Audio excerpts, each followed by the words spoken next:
Yo, what's up guys, my name is Mr. Freeze2244 and we have a patch that's come out today, October 6th. And this is patch 3.1.30. It's a bit of a mouthful, that is. But I'm going to go through all the patch notes. Apparently there's over 100 improvements, additions and fixes. So we'll go through all this. I'll point out, well, I'm going to go through it all. And I'm going to point out and show on the screen the main things. And there is a couple of things I want to talk about during this as well, because I'm not happy with one of the changes that have happened in this set of patch notes, and hopefully you're not happy with it either, because I don't know why anyone would want to be backing a decision like this. Anyway, let's get straight into it from the top, so you can follow along with me in the blog post. I'll leave a link to that in the description if you'd like. I'll show the most important stuff on the screen. So from the top, it says Hitman 3 October patch is here, and it is enormous. We've packed in more than 100 improvements, additions and fixes that will improve many different areas of the game, as well as new accessibility options and gameplay tweaks. We've also brought in some quality of life changes. The entire world of Assassination has been in focus for this patch, and we've taken the time to iron out some inconsistencies and gameplay frustrations that have been flying under the radar for a little while. All in, the October patch will have an impact on 19 locations across the world of Assassination. This is with the new roguelike Freelancer mode in mind, which will utilize almost all of the locations from the World of Assassination trilogy. Read more about the Freelancer and upcoming technical test on our first Road to Freelancer article. So that was a video I did yesterday covering that. I'll leave a link to that in the description as well if you want to check that out.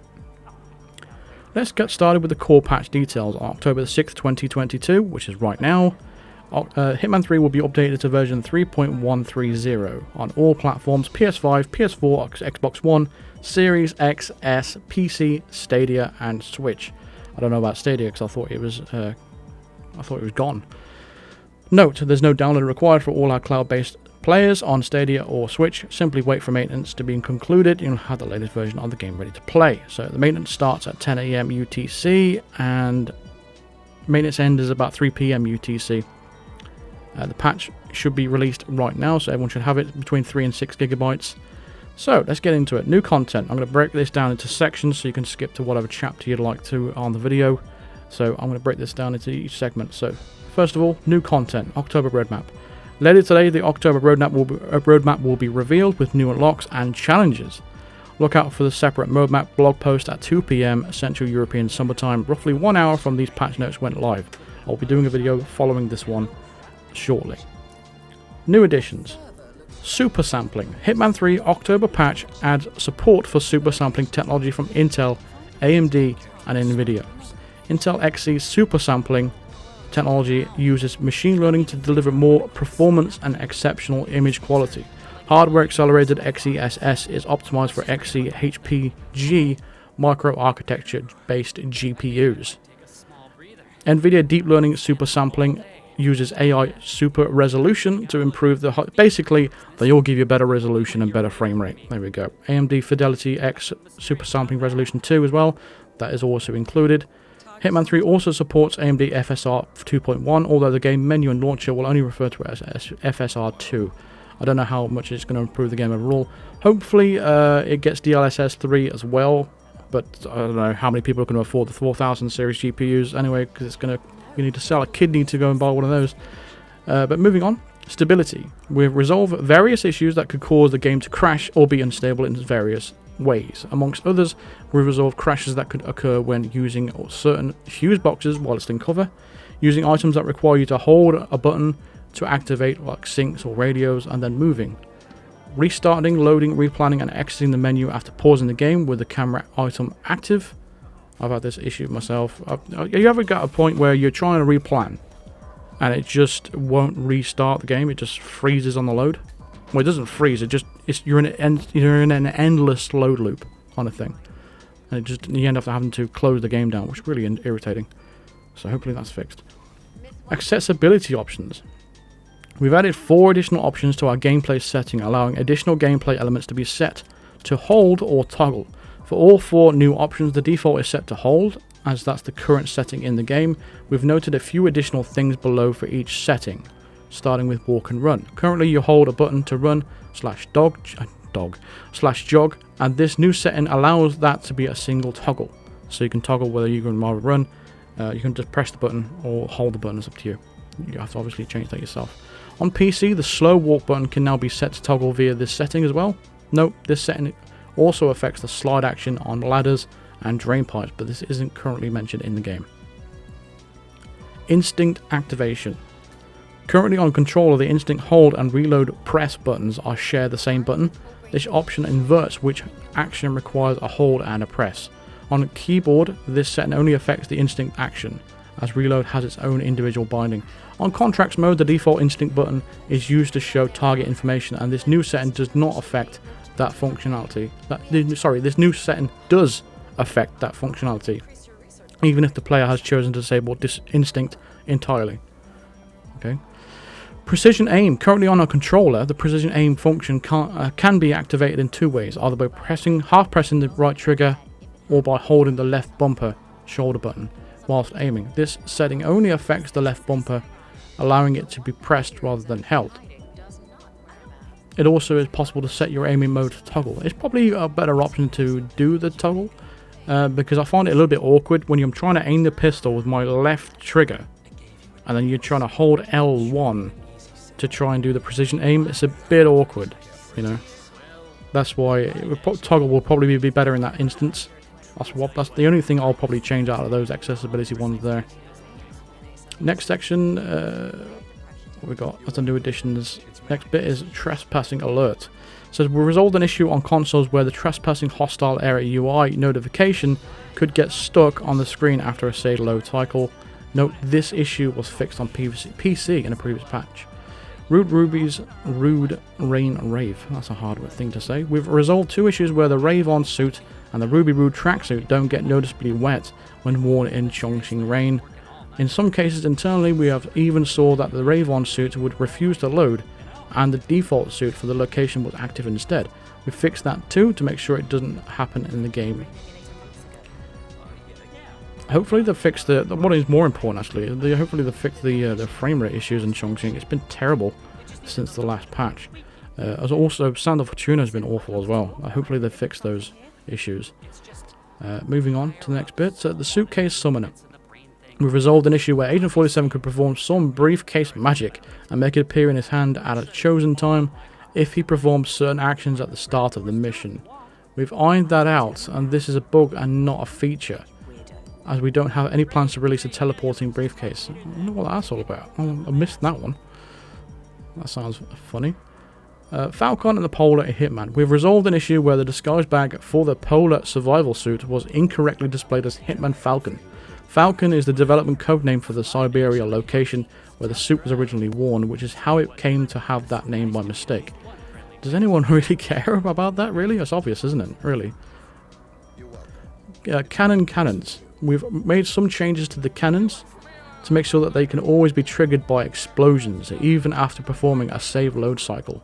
We saw a few reports from players where cannons appear to not work at all, but it was the save load cycle that caused it. Also, the save load cycle causes NPCs to see through walls as well. Hopefully someone's reported that and that gets fixed, because that's an annoying thing that I've been getting a lot on my video called, I don't know, I think, was it the original Silent Assassin suit only for Chongqing that I did back last year when it first came out? I hid, I can't remember his name now. I hid the male target behind the wall where no one goes around there, but if you save and load it, NPCs can see through the wall like in a millisecond. They can see through the wall and they can see that body. And I'm getting people saying that the body gets found. It doesn't. It's just that's the problem. You do a save load cycle, then some enemies can see through walls for a brief second. It's really, really frustrating. But it is what it is. Maybe it's been fixed now. I don't know. Anyway. ET naming inconsistencies. We've tweaked some inconsistencies with how the names of some elusive targets, surgeons and pharmacists are shown in the menus through the game's Intel bio pages. Great. Arcade heads-up display. We've updated 4 arcade complications to ensure that they always display in the heads-up display. If you've noticed that the lethal melee only, lethal poison only, no poison kill or explosion kill only complication for not showing in the HUD, they will now. That's a good change. Decimal numbers. We've changed the decimal number displays throughout the menus. Currently, all languages all use the decimal points shown in as 0.75, where this change will now mean that certain languages will show as 0.75 based on their localized usage. Great. That is fantastic news. Tricky Bricky. We've resolved an issue where keys that were hidden underneath bricks would be destroyed if players destroyed the brick with bullets explosions. Instead of picking up the brick, now destroying the bricks will also reveal hidden keys underneath. Okay. So if you destroyed the brick, the key would disappear, I guess? Oh, that's interesting. Save date. We've tweaked the date format shown on the save games to properly display according to localized usage. Previously, all languages were defaulting to the US format or had incorrect capitalized or punctuation. Okay, there is not really too much in that section there of new additions, really. There's nothing really stands out in those new additions there. I think the only important thing really is the stability stuff. Accessibility, if you're struggling with those things, is probably really important if you are struggling with those things. But yeah, not really much stand out there. The next section is going to be all about Hitman 3 locations itself, so there's be individual changes for each map. Okay, starting with Ambrose Island for Hitman 3 locations. First of all, camera catch. We've resolved an issue on Ambrose Island where being recorded by a specific security camera would not affect the silent assassin rating. This was a simple error caused by a camera not being connected to a security recorder in the development setup.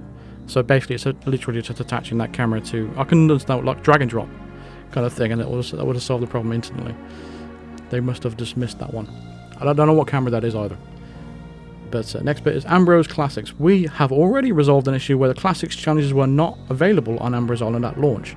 They were all set up correctly, but a minor oversight when moving from stage server to live server meant that they were missed out of the quality assessment checks. They were added in within 48 hours of launch. We're noting this all here for posterity. Okay. Right. DOA, Dead on Ambrose, or Dead on Arrival. We've resolved an issue where a metal worker would instantly die after a few seconds of launching Ambrose Island.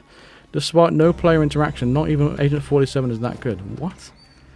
This was a player reported issue that had a low reproduction rate, meaning we only saw it 1 out of 20 times. Ultimately, we slightly moved and delayed the spawn timing by a fraction of a second, or both a Molotov cocktail and a bag of gunpowder that were near each other. We've not been able to replicate it since. That is weird. Oh, what a strange glitch that is. Imagine like you boot up the mission, all of a sudden you got a non-target kill straight from the beginning. You're like, what? Pirate Sanctum. We resolved an issue where NPCs could see through a wall near the Pirate Sanctum in Ambrose Island. Excellent. I like the wall hacks being fixed. This is a big one. This is probably the biggest one out of the whole in the entire patch notes. Their time is up for Molotov accidents.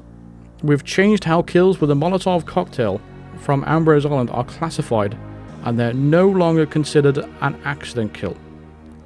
Whilst other fire kills in the game are classified as accidents, it was considered to be a little far-fetched that a Molotov would be the same.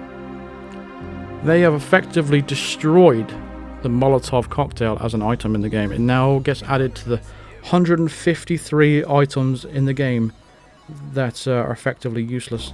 Well, not all of them are useless, but no, it's 169 overall items. We have got 15 briefcases, 51 melee items, 20 tools, 12 distractions, 21 poisons, and 50 explosives. So that's 169 items in the game, and probably only the coin and lockpick are really that useful out of those items. It's a bit of a joke that they've gone this far to actually change it. They've actually put a little bit of a fun tool, a little bit of useful item in the game, because there's just nothing in there. I mean, 50 explosives. What the heck are we going to do with 50 explosives? They bring a Molotov out, which is another explosive technically, but it has this cool feature where you can actually, you know, kill someone with the fire.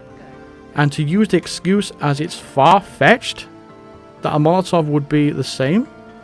Far-fetched? You're talking about Hitman. How many things in Hitman are far-fetched? I mean, I can't think of all the stuff at the top of my head right now, but I guarantee I can write a long list and do a separate video on this, which is probably what I'll do, and show you that all the far-fetched things that are in this game. Pretty much the entire game is far-fetched. And they use far-fetched as an excuse to nerf the Molotov to the point where it's completely useless now. It's now an explosion kill or a fire kill or whatever it's going to be classed as. In other words, it's useless. Why would you ever need it then? It's an illegal item to hold, a legal item to throw. What good is it? It's good for nothing now, and it was a mastery level 20 item for Ambrose Island. It is now a useless item, and it gets added to the other pile of useless items that are already in the game. This has really, really annoyed me. It isn't overpowered, it's useful. There's two different things. It's really frustrating that they do this sort of thing. They've already removed the electrocution throne. It's a single player game. What I do in my game doesn't affect anybody else in the world. Why nerf it and ruin the fun for the majority of people out there? I don't get it. Just don't get it. And the next part is the same. We've resolved an issue where NPCs will be willing to drink Molotov cocktails after the player swap them with other items. Now NPCs will be more thorough when their attempts to quench their thirst. This next part has also been patched. The dart gun Molotov. Yes, this one's been fixed too. It's no longer possible to shoot a placed Molotov with a dart gun to trigger an explosion fire and then pick it up and throw it in for the second round of fiery goodness. Again, they're just spoiling the fun for everybody. Whatever. Next, the boatman. Let's move on. The boatman. We've resolved an issue where some NPCs were able to walk through a boat on Ambrose Island. Nice. The Magnus Opus. We've solved an issue where a chess player on Ambrose Island could spot 47 taking a disguise from the freezer behind Farah's bar. Yeah, Farah's bar is a bit of a tricky one. There's a key behind the door. That's a really tricky to get that key behind the door. Because the door, I don't think the door provides you cover. If not, I remember anyway. Next one is bright lights. We've calibrated a TV in Ambrose to reduce the brightness when 47 is nearby. The NPCs will have to deal with the intense light by themselves. It's funny that they can mean this themselves when it's clearly one of those overexposure issues. It's a lighting issue. Like if you go to Sapienza, the nighttime icon mission, and there's like a little where the evidence key is, the evidence room is. There's a monitor there that's got super bright light as well. It has the same issue. And it's funny how they meme it instead of actually fixing the problem. A long distance radio. We've tweaked the properties of two radios in Ambrose Island to prevent them from attracting the attention of the entire map. This was caused by the radios missing a setup that would define how far the distraction status would go. That's a funny one. I remember there was a glitch on one of the maps, I don't know how long ago it was, but it was where you basically overflow a sink and you distract an enemy, and you can do it with everyone on the map. It was hilarious. I can't remember what map it was or where it was exactly, but that was a funny little glitch. I like stuff like that, but it gets fixed anyway. Making changes, tweaks to a suspicious lamp light. We've contained a suspected altered item in Ambrose Island that was displayed as unusual behavior, described by redacted as dancing or shaking. The FBC has been notified. I have no idea what they're talking about. Made to order. We've tweaked the setup of the made to order challenge on Ambrose Island to make it unlock more consistently. Oh yeah, people have been having problems with it. I think mainly on PC. That's the one where you basically poison the target with the food while you get the chef to serve you the food, and that wasn't working for a lot of people. So I'm glad that's fixed. Rooftop trip. We've replaced the chair and changed the AI properties of a specific NPC in Ambrose Island to prevent them from teleporting to a nearby roof when distracted from behind. They might still walk over the new chair to collect the coin they heard, but this is better than jumping up to the roof. Okay. Ambrose destination. We've tweaked the menu setup so that Ambrose Island is displayed under the destination tab at all times. Okay. A lot of people are missing where Ambrose Island is because it's not appearing after Carpathian Mountains, because it's appearing after Haven Island. So people are missing where it is. Some people have not even played Ambrose Island yet because they simply don't know where it is, which is a bit of a concern. Next location is Dubai. Maintenance staff. We've tweaked the trespassing properties of the maintenance staff disguise in Dubai to make it more consistent with expected behaviour. Specifically, it is now considered legal on the staircase leading to the penthouse reception and legal in the penthouse back corridor, but only until the actual penthouse. So they've made the maintenance staff disguise a little bit more powerful. SMG skip. We've resolved an issue where it could be impossible to pick up the golden SMG in level 3 of the Asmodeus Waltz, which is the Dubai Deluxe escalation, if the entry cinematic was skipped at a particular time. It's an interesting thing. Behind the camera, this is a good little fix there. We've resolved an issue in Dubai where 47 could get spotted by a camera despite standing behind curtains where he should not be visible. I don't know why you'd go that route anyway. You can literally just run straight underneath the camera to get past there, but it is what it is. If people want to go that route, fair enough. But it's good that you're not going to get spotted behind that curtain anymore. Security wall. We've resolved an issue where 47 could be spotted through a wall near the Black Gold Bar in Dubai. So I'm glad another wall hack been fixed. Helicopter hazard. We've resolved an issue where Agent 47 could get stuck in a wall near the helipad in Dubai after dumping a body. Challenging photography. We've resolved issues on Dubai and Mendoza where certain photography challenges didn't unlock if the player took a photo of the intended subject before capturing the exact requirement of the challenge. Essentially, the challenges would only unlock if the first photo taken of the NPC was a required one. Now, there should be a reset that will allow multiple challenges to be unlocked in a single playthrough. I think we had this problem with picture taking in Dartmoor as well. Hopefully that's fixed. We've resolved an issue in Dubai where it wasn't possible for Agent 47 to give an item to another NPC during the assassin mission story. Oh, okay. Didn't read the full sentence before I made my judgment. Yeah, let's read that again. We've resolved an issue in Dubai where it wasn't possible for Agent 47 to give an item to another NPC during the assassin mission story. If he initiated the conversation in a specific place, now the NPC will now move a little closer to him to make sure this doesn't happen. So that's the fixes for Dubai. Now for Dartmoor, we have a few fixes here. Dartmoor. Alexa Burnwood. We've resolved an issue where certain dialogue from the target in Dartmoor at the end of a specific mission story could be heard regardless of where Agent 47 was located in the level. This was caused by the particular dialogue line mistakenly having the handler tag, which is typically reserved for Ms. Burnwood. Dartmoor security. We resolved an issue where guards at the front gate would attempt to frisk Agent 47 even when he was wearing a security guard disguise himself. Best of all, he could just skip the frisk without consequence. Now the guards won't bother asking any security guards to get frisked. We had this problem in Mendoza as well. Do you know the Heartbreaker elusive target where you used to go to the cinema area? There was a guard at the top of the staircase. He used to frisk you even though you had a big SMG on your back or an assault rifle on your back. It was funny. You didn't get any consequences of you, but he was always there frisking you no matter what disguise you're on. They fixed it, but that reminds me of that. I think it's the same problem, but it's been fixed anyway. Dartmoor drop. We've resolved an issue in Dartmoor where it was possible for 47 to drop from specific places on the outer upper floors to the ground floor. So you could probably just like crawl along the banisters and drop down. DGS stashes. We've resolved an issue where unusable agency pickups were listed during the planning phase in the Dartmoor Garden Show. This was causing players to stash items in locations that they couldn't reach during gameplay.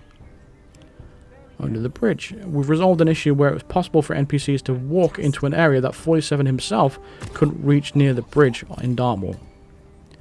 Hold our stand. We've resolved an issue where Agent 47 and a bodyguard in Dartmoor could both lean on the balcony at the same time in the same place. Now they'll need to respect personal space and lean a few meters apart. That's funny though.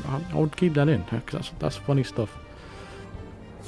Generating trouble. We've resolved an issue where Agent 47 could get stuck near a generator during the Wrath termination escalation, meaning that it would be impossible to complete the mission. I don't think anyone's played this for quite a while anyway. I don't think that's at the top of anyone's lists of problems. Hidingbush.gif. We've resolved an issue where a guard in Dartmoor would try and do his best Homer impression and blend into the wall behind him. I like that. That's funny. Next is Berlin. There's 1, 2, 3, 4, 5 fixes here. So let's get into it. Rule of threes. We've tweaked the conditions of the Rule of Threes challenge in Berlin, which required players to eliminate 3 agents from the tower with a sniper rifle. Previously, only kills from the top floor would count, but that was now being extended to include the floors below too. That's a good change, even though it's not too difficult anyway. Laser alarm. We've resolved an issue where guards could still be alerted by a laser tripwire in Berlin, even if it was destroyed by Agent 47. We've also resolved a related issue where indestructible laser wires would appear if they were destroyed and then a save load cycle was performed. Lasers? Laser tripwire? I don't recall any laser tripwires in Berlin. Unless I've just completely forgotten. Remind me in the comments, what is this referring to? Because I don't remember. It's been a while since I played Berlin, so give me a break. Extra targets. We've made a change to Agent Price's and Montgomery's Agent Price and Montgomery in Berlin, and they what? We've made a change to Agents Price and Montgomery in Berlin, so that they continue to be counted as targets, and therefore do not trigger a non-target kill, once the main objective for the campaign mission in Berlin has been completed. Excellent. Stuck in the club. We resolved an issue where Agent 47 could get stuck in a wall near the DJ booth area in Berlin. Challenge Sniper. We've resolved an issue in Berlin where it was possible for Agent 47 to kill himself when using a very specific sniper rifle. We've now reworked the situation so this won't happen. So that's everything for Berlin. For Chongqing, we have 4 fixes here. Watergate. We've resolved an issue in Chongqing where some sinks could cause a distraction for NPCs a long way away. We've added a limit to these distractions to go no further than in neighbouring rooms. This is what I was referring to earlier. But it's not this specific glitch, but this is like another form of the thing that I was mentioning earlier. It's quite funny. Wall hacks. We resolved an issue where Agent 47 could be spotted when hiding behind a wall in the Chongqing facility. This was caused by an incorrect setup of how the NPCs can see 47 in the mirror in this room, essentially allowing him to see him in spite of the wall. Sorry, I can't read today. My bad. Chongqing Crush. We've resolved an issue where Agent 47 was able to float in midair after opening a manhole in Chongqing. We've moved some of the nearby trolley carts to give him more space for this manhole. I like it's funny stuff like this. This is funny stuff. Ceiling falling. We've resolved an issue where part of the ceiling was missing inside the restaurant during his gluttony gobble. Deluxe escalation. I didn't even notice that. But that's everything for Chongqing. That's basically nothing. Now, Mendoza. There's quite a few here, and there's a good new addition as well. So starting with the first one. New Mendoza exit. We've added a new exit to Mendoza to accommodate the new gorilla wetsuit. And that was added in Ambrose Island. The existing wetsuit exit and the new gorilla wetsuit exit are both located in the same place, but only one will be visible at any given time, depending on the suit that is worn. So they've added in a new exit if you're wearing the gorilla wetsuit. So it's a good suit to wear, as well as the Requiem suit. They're good. That's also a good suit to wear because it gives you an additional exit at the altar. More exits is always a good thing for Mendoza, in my opinion. I'm sick of the locked exits, although you're basically forced to... Well, you're not forced, but the obvious exit is going to be the back of the grapefield, and because it's the only one that's open, that doesn't require getting keys or whatever. Next is Mendoza audio distractions. We've overhauled how audio distractions work on Mendoza. That's interesting. Essentially bringing the location in line with all the others. This was triggered by several reports from players that NPCs in various areas of the level react in unusual ways to audio distractions. It turns out that a specific part of the AI audio setup needed to be updated, which we've now done alongside additional setups to windows, balconies and doors, etc., to make sure everything is as it should be. We expect that the NPC behaviour in Mendoza should now vastly improved in relation to sound propagation. So I've never noticed any audio problems in Mendoza. If you experienced any of these audio issues, again, let me know in the comments. I'm interested to know your experiences behind this. New Mendoza exit. For real this time. So we actually do genuinely have a new exit, which is great. We've added a proper new exit to the Mendoza location, both for the campaign mission and contracts mode. The new exit is located near the default starting location and utilises the car Agent 47 Horizon. All disguises can be used and no keys are required to use this exit. However, the car must still be intact, obviously, and this exit cannot be used the very first playthrough of the main mission, of course, because of story-related reasons. But the problem is with this exit, it's still really, really far away. So I don't think, again, unless you're near this area, I don't think you're ever going to use this exit, because the crux of the main missions is the mansion area. So you're mainly still going to take the grapefield.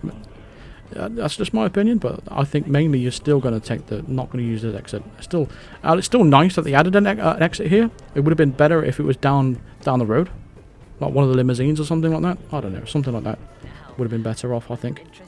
But it's still nice that they've added an exit. I've been banging on about this for months, that they should be doing this, and I'm glad they've taken taking that into consideration, so I appreciate that. Next, Mendoza Mount. We've resolved an issue where Agent 47 could walk on the stair railings near the reception and cinema. We've tweaked the setup of the skylight windows in Mendoza to make them more consistent with expected behaviour. Hidden vault. We've resolved an issue where it was possible for Agent 47 to vault through a mercenary guard in Mendoza without raising suspicion. Yes, through. That's funny. Grape drown, I should say. Sorry, my bad. We've resolved an issue where dumping a pacified body into the grape crusher would count as a drowning kill. And incorrectly unlocked related challenges. A drowning kill, that's funny. Last Dance. We've resolved an issue in Mendoza where using a campaign-specific mission exit in contracts mode would cause the game to crash, depending on players' actions. Gilmore Girls. We've resolved an issue in Mendoza, which is in contracts mode, where two NPCs were both called Kate Gilmore. Apologies to the creator of the Stars Hollow Reunion contract, because it doesn't make sense now. Crushing Blow. We've resolved an issue where NPCs could eliminate themselves near the Grape Crusher due to a lack of space around them during the certain part of the mission story in Mendoza. We've removed a nearby table to make this much less likely to occur. Great. I think that's the one. Is it the one behind Diana? Maybe, I don't know. Closed statement. We've resolved an issue where the closing statement mission story in Mendoza might offer guidance steps that cannot be completed depending on the player's actions. So if you're if you're confused by the closed statement mission story, it will give you extra help, I suppose. Original prompt. We've removed a prompt in Mendoza that was placed outside of a playable space and looked like an item may have been buried. It wasn't.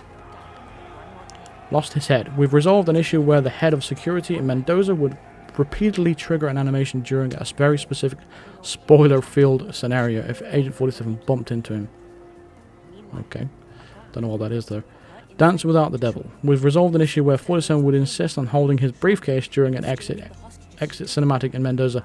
I guess that's when he's dancing with Diana, and the briefcase is like phasing through her head. I think that's what they're referring to. Dead Man Talking. We resolved an issue on Mendoza where a mission story could be revealed by the chief winemaker during a phone conversation with a target, even if that target had already been eliminated. Now, that phone conversation won't happen that phone call conversation won't happen if the target is dead, which makes sense. Low visibility. We resolved an issue where some crowds and tall foliage in Mendoza were not considered limited vision areas, i.e. where 47 can hide or blend in. So that's everything for Mendoza. There's only a couple of things for Carpathian Mountains. But for Carpathian Mountains, we've got two things here. So it's Cabin Fever. We resolved an issue that could cause NPCs to trigger a cinematic, which could prevent Agent 47 from progressing near the start of the campaign mission on the Carpathian Mountains. Cargo Overflow. We resolved an issue on Carpathian Mountains where an NPC from a long way away would react to 47 overflowing a sink. So again, that comes back to what I was mentioning earlier. So now we can move on to the World of Assassination locations. So with the World of Assassination locations, we have first of all Hawke's Bay. There's only one of them here. We resolved an issue where the tactical wetsuit would appear twice in the Hawke's Bay planning menu if the player has already unlocked it through the challenge in Mills Reverie Halloween seasonal special. So basically, it's the default suit, and because you've already unlocked it, that's why it showed up twice. Miami.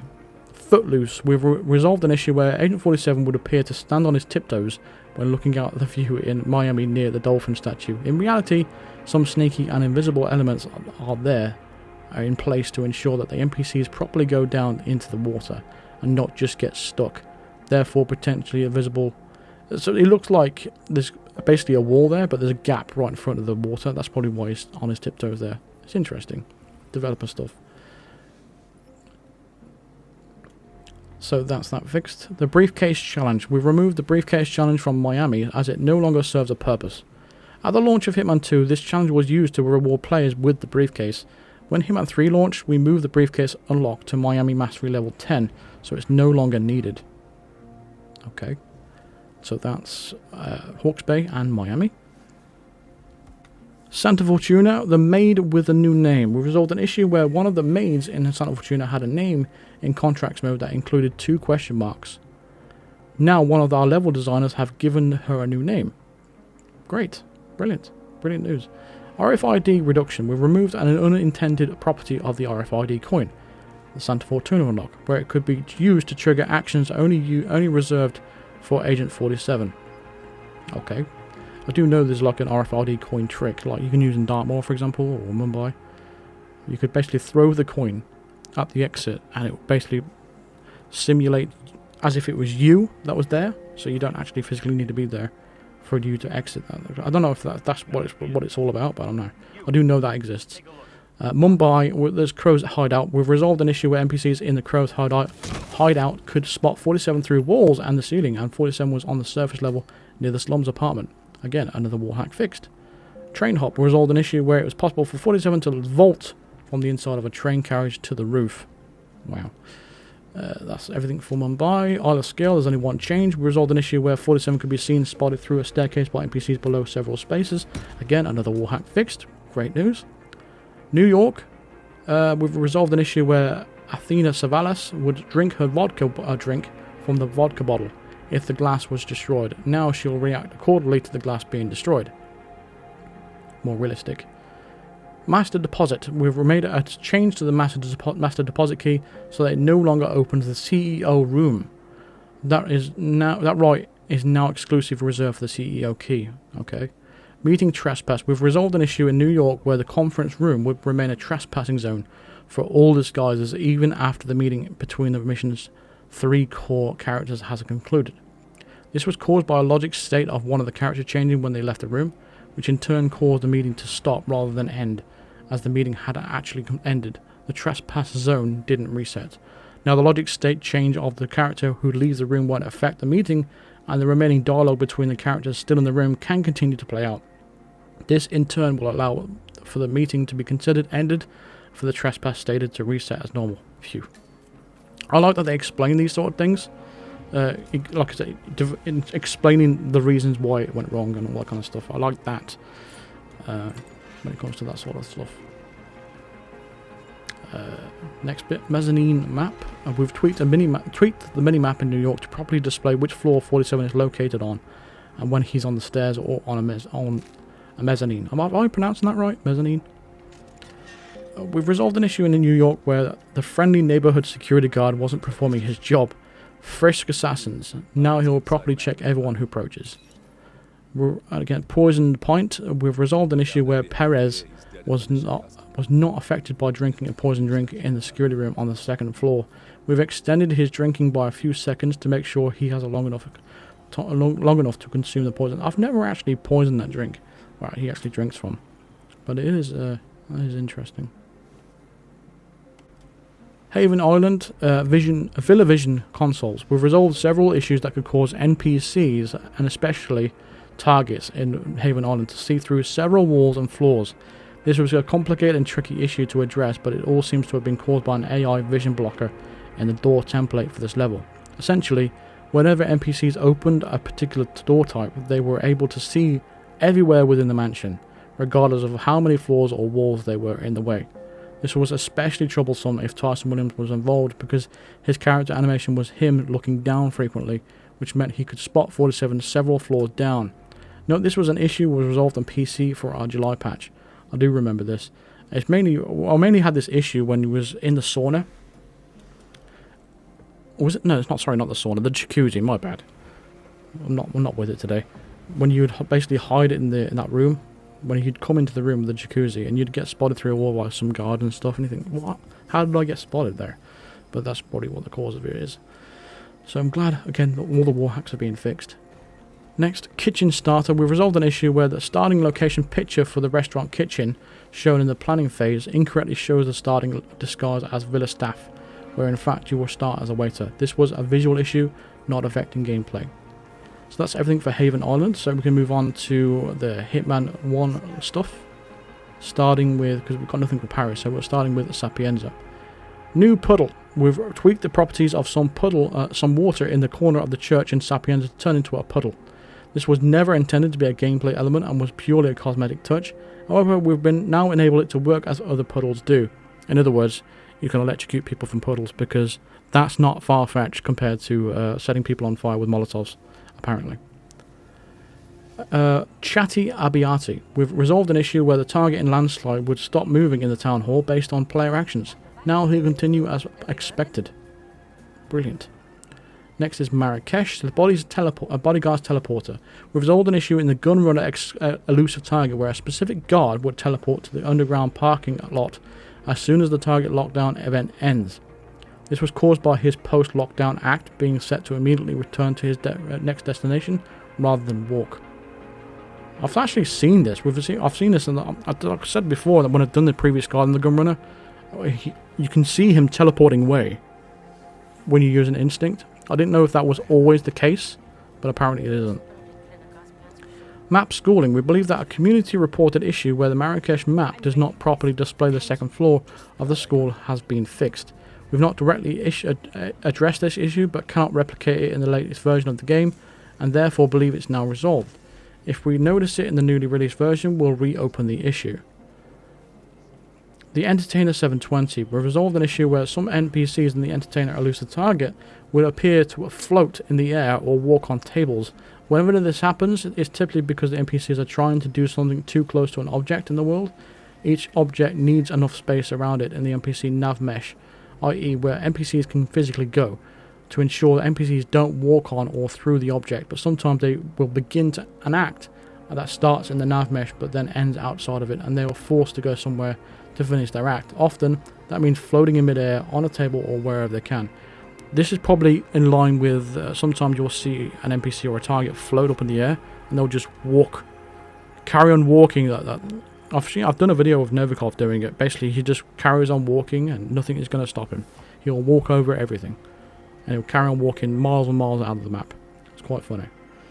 Next section is Bangkok. So Bangkok bottles. We've resolved an issue where certain poisonable bottles in Bangkok are duplicated and standing right next to each other. This would mean players would be forced to use two poisons or taking a chance that the target would drink from the poisoned bottle. Neither is a good idea, so we've removed the duplicate bottles. This issue was likely caused by a change on how we set up NPCs drinking. This was also a thing in Mumbai, if I remember correctly, by where the guy was... No, where the guy is fishing, near the boat exit. There's a building there. He has a bottle of water, and it's like 2 bottles of water. You'd have to poison it twice because, again, the same problem. Next is bread basket. We've disabled the bread basket in the Bangkok kitchen as a possible 6 spot. Yes! We mentioned this in the last stream. We poisoned... was it now? We poisoned Ken Morgan. There we go. I've got his name there in the end. We poisoned him, and he went in straight into the kitchen instead of going to a bathroom. It didn't make any sense. And I was like, why is he going in there when there's a bathroom right around the corner? It makes no sense.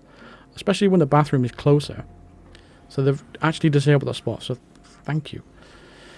To show up some of the other 6 spots in the location, we've also disabled the trash can in the atrium and the one in the nearby toilet, where there was also a related issue where the other nearby toilets could get disabled as a 6 spot if they were in use by other NPCs at the time. That then would become available again. All of this was to address an issue with Ken Morgan making illogical 6 spot decisions. Thank you very much. Maybe they watched my last stream on this and they thought, yeah, we got to change that. I doubt it, but it is one of those things that you notice a lot. So now when you do poison Ken Morgan with like emetic poison, he'll go straight to a bathroom and you can drown him. So it's another way of actually getting him in your suit. So it's actually opened up another opportunity to get him in your suit other than just poisoning him or dropping a chandelier on his head. So that's excellent. Next is Colorado. There's nothing really much for this as well either. We're coming towards the end of the video now. It's been a long one, I know. Colorado, missing wrench. We've resolved an issue where it was sometimes impossible for M47 to perform actions that required a wrench in Colorado, despite having one in his inventory. So you had an option to use it, and it wasn't working. I'm guessing it was one of those big, huge gas cylinders thing. Because I think I've had that problem before. Nitroglycerin. We've removed a floating and an unusable nitroglycerin bottle that was present near a small shed by the mansion in the Colorado. So remove that. Firing range. We've tweaked a few things that will make it less likely for Agent 47 to trigger combat when using the fire range, including if players will miss the target and hit the fences behind it.